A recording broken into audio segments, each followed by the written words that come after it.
नाज़रीन, ओवरसीज पाकिस्तानी नौजवान उमैर राज ने ईमान दुरानी के बयान का पोस्टमार्टम किया है और ये पोस्टमार्टम बहुत ही बेहतरीन पोस्टमार्टम है। ईमान दुरानी ने जिस किस्म की गुफ्तगू की थी, उनके 3-4 पॉइंट्स है जिनको हाईलाइट करके उनका एक प्रोमो तैयार किया गया और उस प्रोमो को सोशल मीडिया के ऊपर फैलाने की कोशिश की गई। उस प्रोमो के आते ही जो कुछ सोशल मीडिया पे हो रहा है वो अवाम के सामने है। ईमान दुरानी को ये बयानात देना बहुत ही महंगा पड़ गया है। उमैर राज ने क्या गुफ्तगू की है, हम आपको उमैर राज की ये गुफ्तगू सुनाते हैं। तो पूछ रहे हैं कि बताओ तुम लोगों ने पाकिस्तान के लिए किया क्या है, सवाए लूटने के, सवाए इस मुल्क के लोगों का खून करने के। इसने कहा कि स्टाफ कॉलेज में इनको 1971 और 65 की जंगों के वाकयात पढ़ाए जाते हैं और इसमें इनको अपनी तारीफें नहीं बल्कि सेल्फ अकाउंटेबिलिटी यानी खुद एहतसाबी पढ़ाई जाती है। हारने वाली जंगों के बाद ये उन जंगों को पढ़ते हैं, उन किताबों को पढ़ते हैं, वो इनकी खोपड़ियों में ठूंसा जाता है। ये खुद कह रही है, आपने सुना है, एक जंग हारते हैं, खुद एहतसाबी करते हैं और अगली फिर हार जाते हैं। झूठ पढ़ना पड़ता है और फिर उस पर अमल करना पड़ता है। आपको पता 71 में इन्होंने क्या किया था?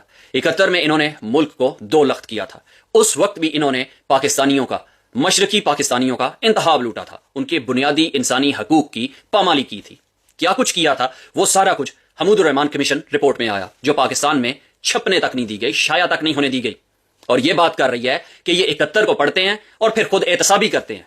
याया खान ने मुल्क तोड़ा, जो उसके साथ शामिल थे, जनरल नियाजी ने हथियार डाले, क्या खुद एहतसाबी की? उनका क्या एहतसाब किया तुम लोगों ने? उससे क्या सीखा तुम लोगों ने? उसके बाद तुम लोगों ने क्या किया? वो मार्शल, उसके बाद कितने मार्शल लगे? जब मुंह खोलते हैं झूठ बोलते हैं। जनरल अहमद शरीफ हो या कैप्टन ईमान दुरानी हो, जब मुंह खोलते हैं झूठ बोलते हैं। इन्होंने पाकिस्तानियों के इंतखाबात लूटे, इन्होंने कायदे आजम की एम्बुलेंस खराब की, इन्होंने फातिमा जिन्ना को बेदर्दी से मारा, इन्होंने लियाकत अली खान को बेदर्दी से मारा, इन्होंने जुल्फकार अली भुट्टो को फांसी लगाई।